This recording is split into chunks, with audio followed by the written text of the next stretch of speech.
I guess it's really true when they say the good ones can't hide forever. I believe the New York Knicks are hiding a star on their basketball team.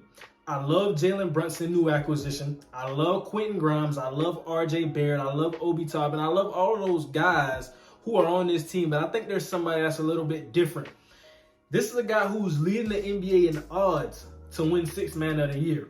This is a guy who prior to this season started in just 6 basketball games for the New York Knicks. We all know Tom Thibodeau, and we know his philosophy. We know he grinds guys, and if you're playing on a basketball court for Coach Tom Thibodeau, you've earned it. This is a guy who I think has earned it, and that's Immanuel Quickley. If you know basketball, you know about Immanuel Quickley because he was one of the highest ranked point guards coming out of Maryland, committed to Kentucky. And when he got there, it didn't go as planned. Didn't have a type of career there that would have bolstered him into being a lottery pick. But it was always there. The talent was always in the works. And now, I think this is a special case of where we throw scouting reports out the window. We all said it, in a league full of guys, we talk about combo guards, getting into positionless basketball. The shorter guards are losing their value. But when you can put the ball in the basket and you can shoot the ball from 3 like Immanuel Quickley can, you'll quickly find yourself becoming a star in the NBA, and he's done it. I talk about him in college, and I looked at a scouting report. We look at his game from then to now. And it's progression after progression after progression. And that's what you want to see when you talk about a big-time basketball player. I want to see the change. I want to see when something clicks in your mind, do you have that work ethic to really lock it in and be something at that next level? He could have easily fell into a long list of guys who went to these schools like Kentucky, Duke, Villanova, Gonzaga, all of those highly touted guys. He could have just been another dude in the NBA, just another guy. He said he didn't want to do that. And now we find ourselves in a true conundrum if we're the New York Knicks. But before I get into that, I want to take it back. I want to do a little bit of nostalgia, and I want to talk about March 5th. The year is 2023. We're playing the Boston Celtics, and I don't think a lot of people expect us to win this game. Boston Celtics, one of the highly touted teams in the NBA, have a great record, have all of the things that we look for when we talk about true NBA contenders. They just made it to the finals last year. Jalen Brunson is our star. Outside of Julius Randle, he's not playing tonight.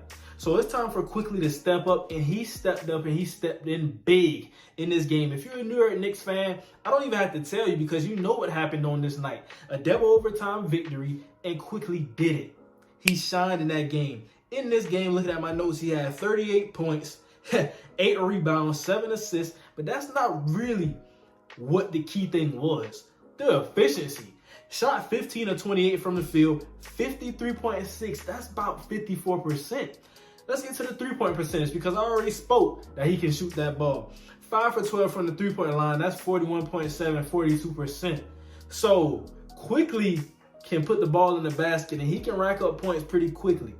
And you find yourself keep using that quick word because I think that's just what describes him. We have not really seen a guy of Quickley's nature come into what he's coming into now. And I think everyone doubted him coming out of Kentucky. Like I said, the scouting reports weren't good. He was really supposed to fall into the second round, but he made it in that back half of the first round, 25th overall. But let's talk about that conundrum I was talking about because it's payday. He's been doing this for a couple seasons now, and it's getting to that point. So the New York Knicks find themselves in a tough position because you're hiding a star. He's on the court now with Jalen Brunson being out of the lineup, and he's shown that when he's a starter, he can play basketball at a very high level. So what is the contract negotiation? How far do we have to budge? Because with a playoff performance like I expect out of Quickley, you may be talking about that max extension. And a lot of people look at max extensions, they shy away from it. But if Jordan Poole could have gotten a max extension, Immanuel Quickley is very well deserving of that same thing. And another key stat I want to talk about, since we're talking about the numbers, Emmanuel Quickly has averaged 22.1 points, 5.3 rebounds, and 5.2 assists in 19 games as a starter this season. I preface by saying he started 6 games in his entire career before this season. So when he's a starter in basketball games, if you're getting 22, 5, and 5 out of anybody, that is a star in our game. So I think if we can really get him into a situation. Now, understand, New York, for you to retain Emmanuel Quickly, you're gonna have to come up. You're gonna have to come out of pocket. It's gonna cost the bag because he's worth it.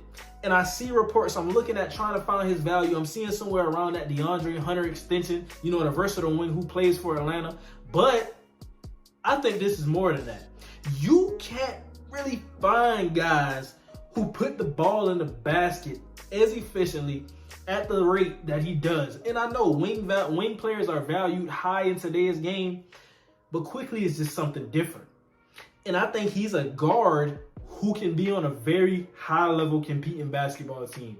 Now, if you're not, really fond of Quickly, he's a guy who can do a lot. He can score from 3 levels, but his game is really not geared towards getting to the rim. He can shoot the ball, and I really like his 3-point shooting. I think that puts pressure on defenders, and that's when he drives past you, and he loves the runner and the floater in the lane. Can shoot from the mid-range. But, forget all of this because I'm talking about how Quickly and how he can score baskets, how he scores points, 6th man of the year. I haven't said nothing about defense. Now, we all know Tom Thibodeau, and we know you can't play for him if you can't play defense. Obi Toppin had to find that out. He's playing defense now. He's not the best defender, but he's gotten better. Quickly is a guy who can defend because although he's 6'3", he has that 6'8" wingspan. And I watched the game last night versus the Indiana Pacers. Let's get into this game, talk about the box score. What he had 39 points, 27 plus minus, and everybody had a night. Because additionally to that, Obi Toppin had a 32-point outing. Quentin Grimes had 36. These guys balled for New York. And now he's asserted himself as that dog. But on the defensive end, he can do it because he has a 6'8" wingspan. And he's active. He gets steals.